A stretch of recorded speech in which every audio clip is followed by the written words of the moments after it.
Blood is what I will be talking about today. Blood is something that some people cannot withstand. That doesn't come as a surprise because, like so many people who have found themselves at the hospital having to sit there taking out blood from their hand, it's an unpalatable exercise. For me, I found myself in this position as well, whereby I've been to the hospital, and whenever blood is being taken out of my body, I just can't stand the sight. I have to always look away.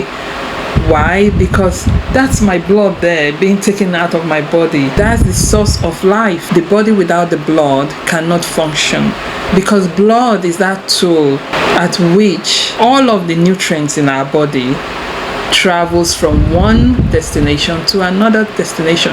It is the blood that carries the nutrients all around our body. So without the blood in the human body, or even in an animal, the body cannot function. And we have seen cases whereby some people are short of blood, and those who are able to donate blood are asked to donate blood to save the other's life. This is how essential blood is to the human body and even to animals. What's the purpose of blood in our body? We can term blood to be as life and death. Life in the essence of when any human is born here on earth, the process of birth requires blood. And of course, every human that came to this earth all came through the body of a woman. And before a woman can give birth to any human being, it requires the shedding of blood in one way or the other, be it natural birth or cesarean.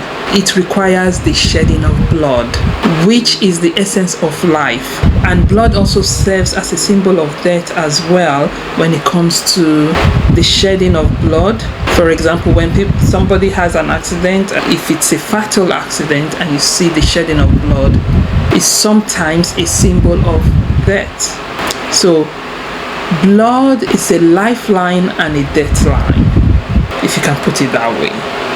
All human cultures associated with blood are expressed differently. For example, blood covenant, blood taboos, blood rituals, blood vampires, blood meals, blood lettings, blood sacrifices, blood magic, and even blood languages.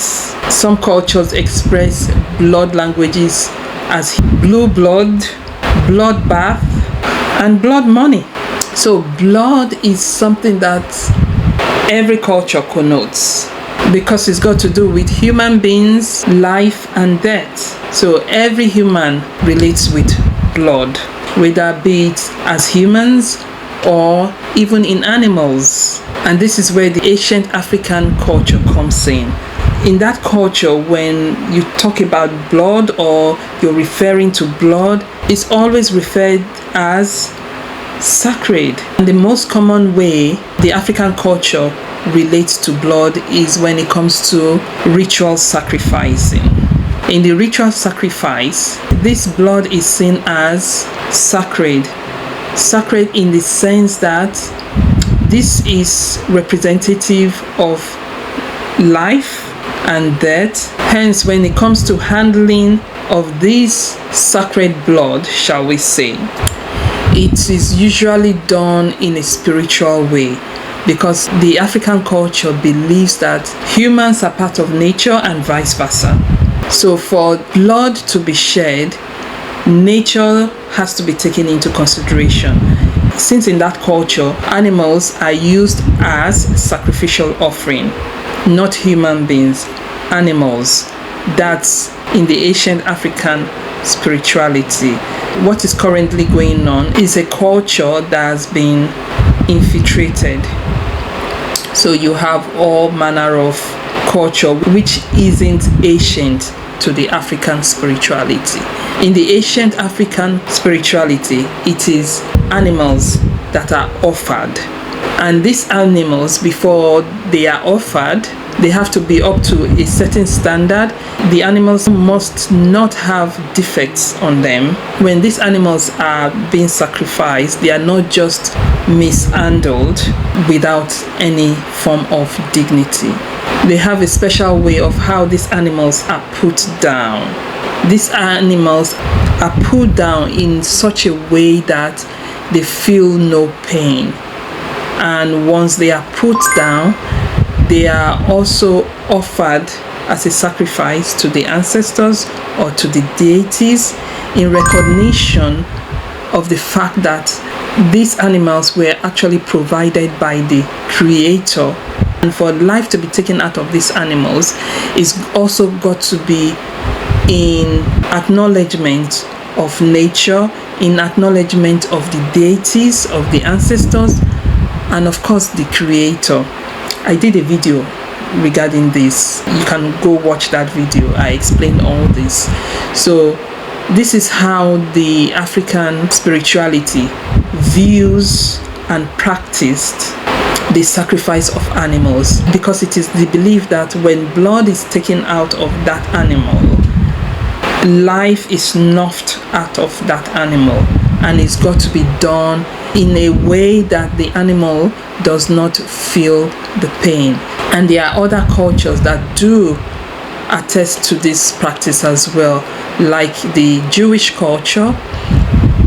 They have a certain way of putting down animals, and that method is called the kosher method. The Muslim religion also have their own way of putting down animals, which is called the halal method. I also found that the Europeans also have a way of putting down these animals, which is also called stoning. But there are debates on these different methods, so in every culture is different. Why this is done is that blood is representative of life, and where you can find blood is in human beings and animals.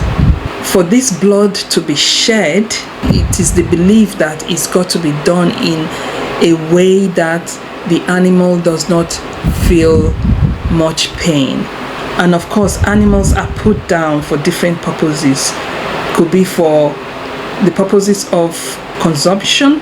It could be for the purposes of performing rituals to deities, which essentially still get consumed. The animals still get consumed. Part of the animal is burnt as sacrifice to the deities, and the remaining part of the animals is eaten. And in some cultures, just for the purposes of capitalization. But again, the moral ethics here is questionable. Some argue that if humans can put down animals in cold blood, so can the same humans put down humans, which is correct, because as we have it today around the world, humans are taking other humans' lives and at the same time snuffing out life out of animals for purposes of consumption.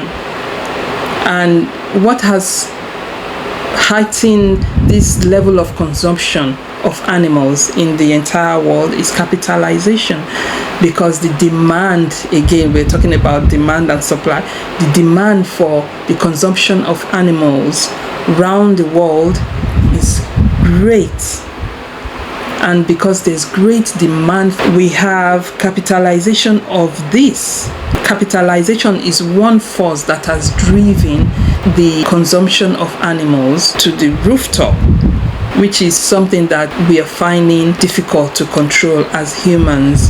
And this is where I sympathize with animal rights activists. And it makes me to as well look deep within myself. Why do we have to consume animals? Is this how humans consumed animals in the ancient times? Do we take into consideration what this does to the animals and the universe at large?